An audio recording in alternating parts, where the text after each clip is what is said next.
when we talk about India's potentials, we should also remember what are Bharat's problems. You cannot only think of the potentials, because the potentials always existed. Resources existed, human beings existed, their talents existed. But why these potentials did not get translated to solutions, achievements, progress, development? So there have been problems. Let us first deal with the problems. What are our problems? In the year 1964, the President of India, Dr. Radhakrishnan, he addressed the Parliament. The President always has the speech approved by the Cabinet, but he insisted on his own ideas being approved by the Cabinet.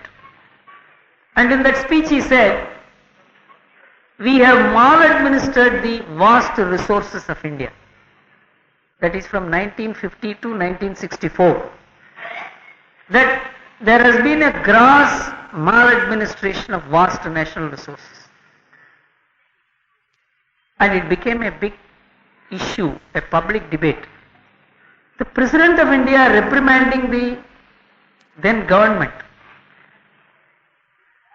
And it is true that the resources of India, about which I will explain to you, human as well as material, are so vast. How we have cooked up our own society, our economy, our polity. With the result, we are not able to put together a winning combination. And what led to all this? We just did not mismanage the resources of India. We mismanaged the mind of India. I told you yesterday about how the colonial continuation, even the language in which I am talking today is a colonial continuation. This colonial continuation created a divide between the society and the state. The government continued to be the British dispensation. There was no difference. In fact, we changed the title of Viceroy into Rashtrapati, and we renamed the Viceregal Bhavan into Rashtrapati Bhavan. In fact, there is a story which goes, actually it's not a story, it's an incident, it's a recorded incident. Pandit Nehru met Lord Mountbatten. Mountbatten said, till yesterday I was representing the prosperous and powerful British Empire. Today I am representing the ordinary Indian, whose representative is the Congress party. I am representing Mahatma Gandhi's India. So this vast Viceregal Bhavan, which is now the Rashtrapati Bhavan, it has a lot of pomp and show. So if you want, I will move to a smaller, simple Bangalore. And there was a proposal at that time to convert the present Rashtrapati Bhavan into a huge hospital, so that it will be available to the vast masses of India. But Pandit Nehru told him, no, you don't shift to a smaller place, because we are ourselves thinking of shifting to bigger bungalows ourselves. So the mindset was very clear, that we are the continuation of that power. We are the rulers, we are the masters. And this thought came to the Indian establishment mainly through the English educated Indians. The ordinary leaders of India who were thrown up by the mass movement, they never had this idea. They always felt they were the servants of the ordinary Indians. They were the servants of the poor Indians. But the English establishment renamed itself as Indian establishment, and so this tradition continued. And this national mind also built up a utopia, that there will be peace everywhere, that the whole world is a good place to live, we should be representatives of Buddha, we should proclaim peace. So we were living in a utopia, not knowing the world is full of conflicts, full of tussles, full of problems. And so we imagined a world of our own and then began formulating our policies. Pandit Nehru, who was a great man, a competent man, an intelligent man, who was a respected man, but he was an idealist. He was not rooted in the ground. He was not in tune with the problems of this country. And so, he conceived an India which will have no enemy. It was also related yesterday by Sudarshanji in the morning program here, how he even visualized the Kashmir problem as not a problem at all. He did not visualize even Pakistan as a problem. Good people always view even wrong things as only good things, with the result we thought of an utopia. But unfortunately, philosophers, great people, have always thought that the world is full of problems. In fact, a Chinese philosopher by name Sun Tzu, he said, war and peace are interchangeable. War is for restoring peace and peace is for preparing for war. And so there is nothing like war or peace as a permanent situation. So, but India always imagined that the world will be full of peace. We were defeated in the 1962 war. The independent India was defeated in the 1962 war because of this mind, because we were not practical. We were not realistic. We were living in a world of our own. With the result, in the first 12 to 15 years of independent India, which was led by an idealist, an utopian prime minister, India had a host of missed opportunities. All these things have been dealt very well in a book by Dr. Abdul Kalam. Abdul Kalam's book Vision 2020, in which he lists several historical civilizational problems of India, and three are very important. He says, India has greater tolerance and less discipline. We are a very tolerant people, and we are happy we are tolerant people. And a Hindu can tolerate any charge against him, but he should not be called narrow-minded. We want to be a very broad-minded society, and we want to be called a broad-minded society. But we don't have the discipline that is needed for a broad-minded society. With the result, lack of discipline and the perceived or the brand name broad-mindedness also had a great impact on the society.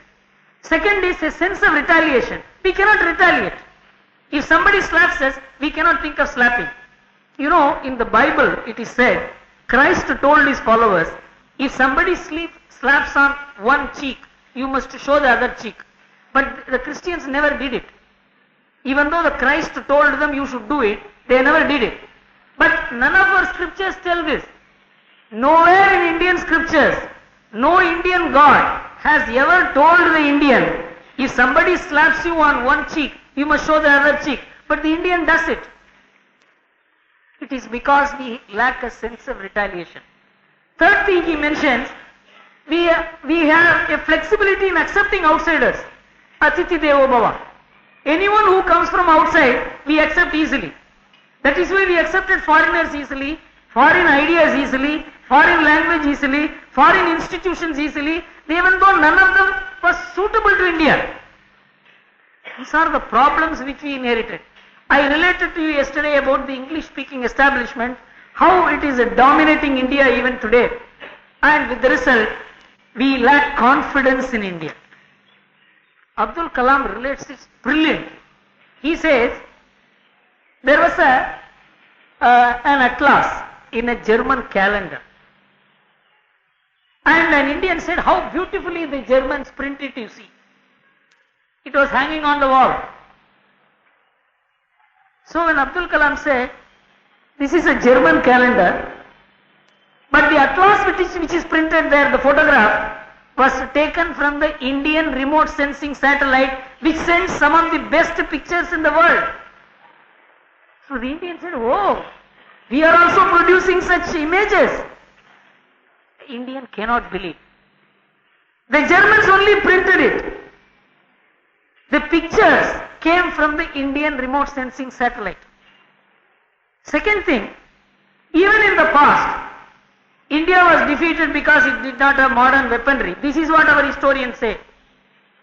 Abdul Kalam related in a dinner meeting that the rocket which was produced by Tipu Sultan was modified by the British in the year 1805, and the Prime Minister Pitt and the Defence Secretary approved this model, and it was used to defeat Napoleon in 1806. When he mentioned it, the group of Indians did not believe it. So Abdul Kalam had to go inside, search for the book in which this information is available, written by a British defence analyst, and he showed that book to the Indians present there. Then one of the Indians said, "Oh, very interesting." Even then we wouldn't believe that even in the 19th century, beginning of the 19th century, when rocket was unknown, Indians had invented the rocket and used it. And the third thing he says, three instances he quotes. When India launched this satellite, India was the first country to launch the satellite in the second attempt. America made 5 attempts. Russians made 6 attempts. In the second attempt, India succeeded. When India succeeded, all countries were put to shame. And Indian satellite budget was 1/30th of the budget of America. If it takes $300 million in America to launch the satellite, it took only $10 million in India. The entire establishment, there are nearly 14,000 engineers working on satellites, and it cost so little, 1/30th of the American budget. When we launched this satellite, the whole world was surprised. India has become a member of the satellite club. So the Americans began planting a news item that India could not have done it. When Abdul Kalam came to NASA, and he was with us for 2 weeks, we had a talk with him, and during the talk, he must have stolen the satellite secret from us. This is what the Americans began saying. 14,000 engineers have been working for nearly 12 years to do this project. But the Americans began telling a lie that Abdul Kalam came there for 2 weeks, and during the discussions he got hold of the secret. Okay, the Americans can say it. The Indian newspapers printed it day after day, saying that Indians could not have done it. Indians cannot do it. We cannot do it. Bharatiyas are incapable of accomplishment. This was the news item repeatedly published by the English newspapers and magazines day after day. The second thing he relates, Agni and Prithvi missile. When we launched this missile, again a low-cost operation. The most important thing about Indian R&D is that our costs of operation are very low. We are able to produce what America or Britain or Germany or even Japan produces at a very cheap cost. We may not be able to produce cheap goods. We are able to produce cheap technology. We are able to produce cheap science. And when we produced it, when we launched the Agni and Prithvi, and our cost of operation was so low, and our accuracy was so good, and the power, it can be nuclear warheaded. You can put on the Agni missile, a nuclear bomb, and it will land exactly within 3-kilometer radius.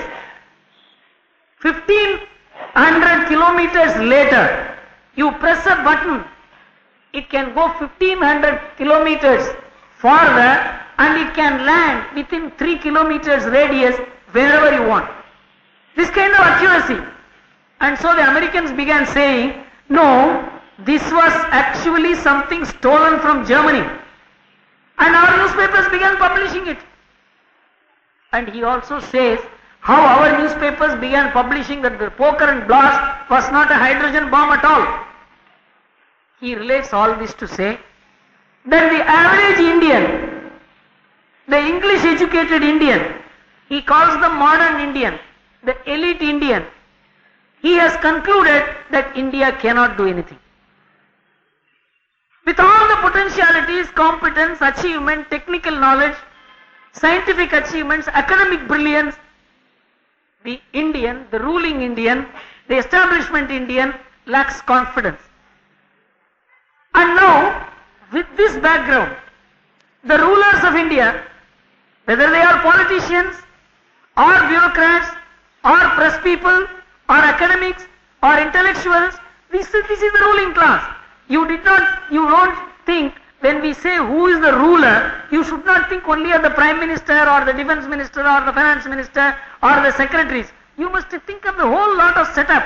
Who mold the opinion of India? Who are opinion making leaders? Who, if they say, influences the society? You must keep the entire section in mind. It is this section that has lost faith in itself as well as in the country.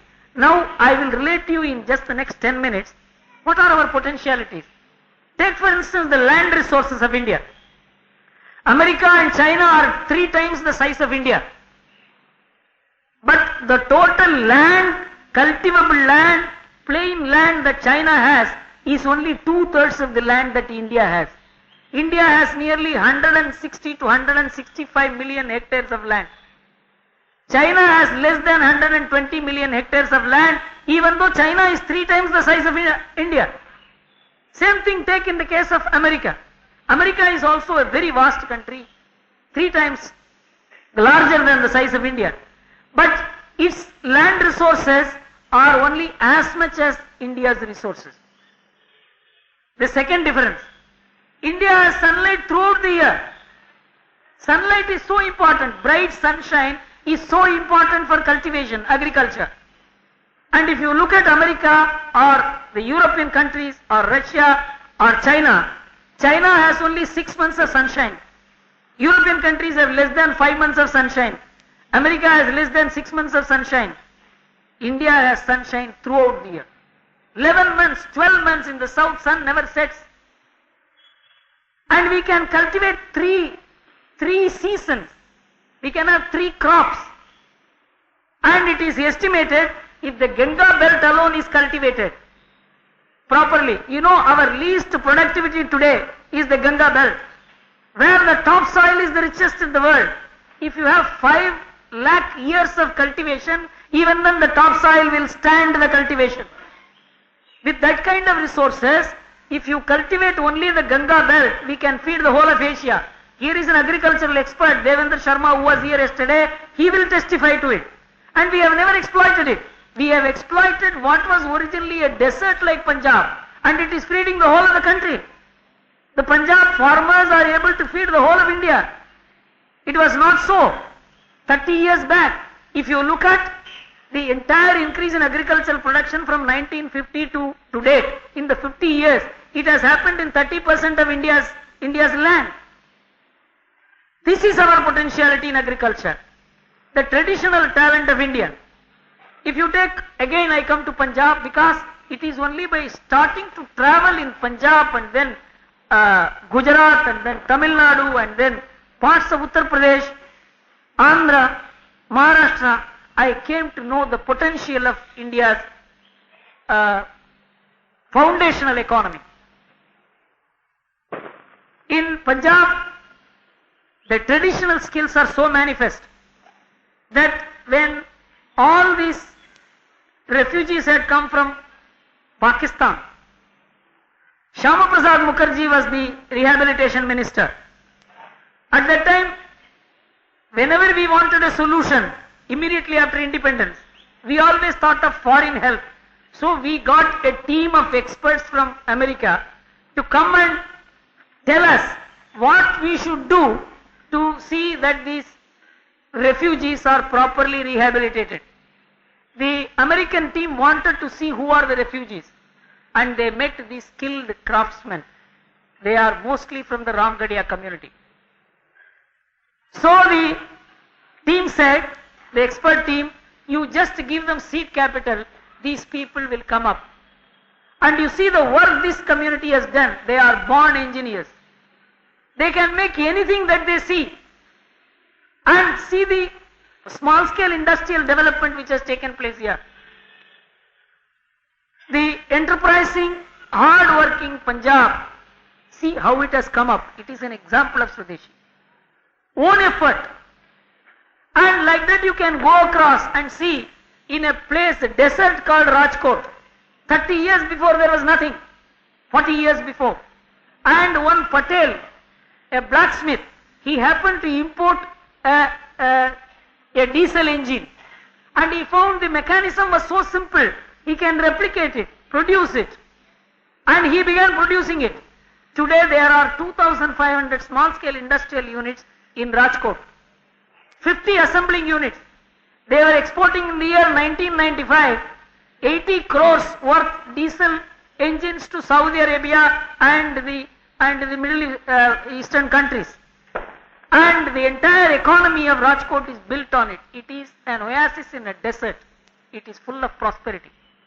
And when I was speaking to the Small Scale Industrial Association's chairman, he could not understand one word of English. The only English word he knew was Rajkot. To produce prosperity, you don't need English knowledge. To understand technology, you don't need to be educated in colleges. In fact, the technology that is turned out in engineering college is only boardroom technology. It is in air-conditioned room. It is not worked in factories. It is not worked in fields. In Punjab Agriculture University, when they had invited me in Chandigarh, when I was speaking to the assembly of the academics as well as the students, when I asked them a question, how much agriculture the Indian farmer knows, everybody was silent. It was an audience of about 700, 800 people. A student from Andhra stood up and told me, sir, an Indian agriculturist knows as much agriculture and perhaps more agriculture about his own locality than what we know. When he said that, the whole audience did not dispute that. But will we ever accept an agriculturist as a technocrat? Will we ever accept a Ramgadiya as a technocrat? Will we ever accept a Patel as a technocrat? We will not. So when the HRD index India is shown as 135, it is because the skilled people, competent people who know how to operate technology, how to cultivate, how to do things, when we are keeping them as illiterates. If you see the certificate that we issue, the passport that we issue for the carpenters, the masons, the skilled technocrats of India, in the passport it is written they are unskilled people. With the result, when they come back, when they go out of India, they are treated so badly in customs. You know what is the amount of foreign exchange these unskilled people bring to India? $12 billion a year. 50,000 crores is the foreign exchange that these unskilled people bring. The carpenters and masons of India. But for the amount of foreign exchange they brought from 1980 to 1999, India would have become insolvent. No Tata, no Birla, no government of India could have saved India. It is the ordinary people of India, with their skills, with their capacity, they have saved. But we have nothing to do with the skill of India. We don't develop it. We don't recognize it. We call them unskilled. When Japan developed, in 1990, the Japanese university was asked by the United Nations, Japanese Institute of Development Studies was asked by the United Nations universities to produce a report how Japan became an exporter of technology from being an importer of technology in a period of 30 years. The Japanese Institute of Development Studies produced 20 volumes of report, in which the first volume out of the 11 volumes translated into English mentions that Japan made use of the traditional talent of Japan to industrialize Japan. In fact, a Japanese scholar, when he explained this report to the Center for Policy Studies, he said, our method of education is not through the blackboard.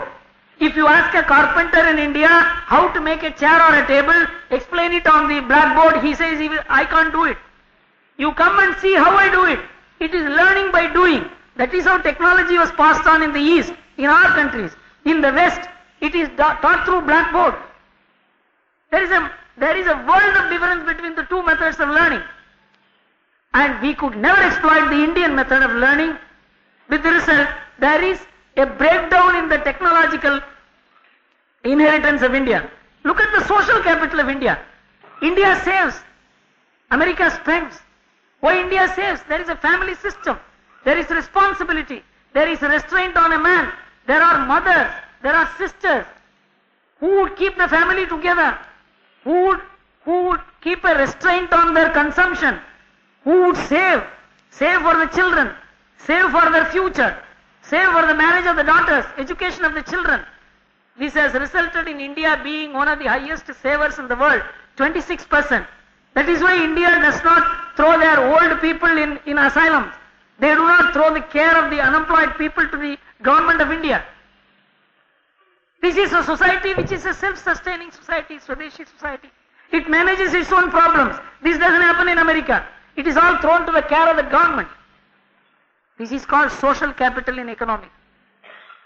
The greatest economists say that it is difficult to produce such a society. You can finish such a society. You can disintegrate such a society. You cannot produce families. You cannot pass a law to create families. You cannot create a law to create communities. These are all existing. These are all evolving. You can only distort them. You can damage them. So the social capital of India is one of the greatest potentialities which has not been exploited. Come to the mineral resources. Any kind of mineral resources India has, whether it is steel, whether it is titanium, whether it is beryllium, some of the rarest kind of minerals we have. But unfortunately in the last 50 years we did not develop the technology. Many of the technologies are developed on the files of the government of India. Committees have been formed, technologies have been identified, technology has been identified, but the minister would not see it for 10 years. Abdul Kalam has quoted these instances. There are, in fact, one scientist, one Sharma, he came and cried before Abdul Kalam that 10 years before I had done this, my file is still not seen by the minister. Because we have produced a system in which we can't elect competent ministers. With the result, the talent of India is buried under the system, under the government, under illiterate ministers, illiterate MPs. Because we will elect only MPs based on caste. We will elect MPs only based on a particular narrow situation. We don't elect the best MPs, so we can't get the best ministers. So the talent of India is lying buried under them. So we have produced a political system which will not allow the talent of India to manifest. So these are the problems. We have potentialities, but the problems are more overpowering than the potentialities. And yesterday Devinder Sharma said, in plant varieties we have 45,000 plant varieties. We have animal varieties which are more than 20,000. If you see in America and the Western countries, they are denied of this variety. They have less than 250 varieties of plants and animals put together. And this is going to be the ruler of the world. How many varieties of plants that you control? That will decide what kind of medicines you can produce. What are the varieties of research you can carry? And what kind of, you can produce millions of patents. Here lies the potentiality for future. And as I already told you, we have a cost-effective technology. We need not have to spend as much as the Americans or the Western countries spend to produce technology. We can produce technology cheap. As I have shown, in the most technology-rich areas, whether it is satellite launching or whether it is turning out an atom bomb or take any intricate technology, India has produced them as the cheapest cost. Another important thing is that we destroyed the business and enterprise during this socialist period. Now there is recognition for business, traders and people who carry on economic operations. We were respecting only politicians. We were respecting only business people. Now we have started respecting also performers in business. This is a very important potentiality. We can go on and on. The time is limited. All that we have to understand now is the potentialities of India are vast and multiple, unexploited, unexplored. An institution like the Swadeshi Jagran Manch must look for talent and technology wherever it is available, resources wherever they are available. The water maintenance system of India will have to be revived. Everything we have, but we have in the last 150 years, 175 years, we have dismantled the whole resource base of India. We have to revitalize them, study them. It has to be based on locality by locality, because India is so vast. Every 50 kilometers, 60 kilometers, the situation changes. The agricultural methods change. The soil conditions change. The water maintenance system becomes different. So it is a vast project which the Swadeshi Jagran Manch has undertaken. We must study the resources, potentialities of India, community-wise, region-wise, place-wise, and we must build up a grand plan, scheme for the revitalization of India and make India the strongest nation in the world, unless a nation which has a great philosophic inheritance, peace in its heart and in the method in which the people function, there is inner peace in India. Unless such a society develops, peace cannot become a matter of fact for the world. Conflict will continue to rule the world.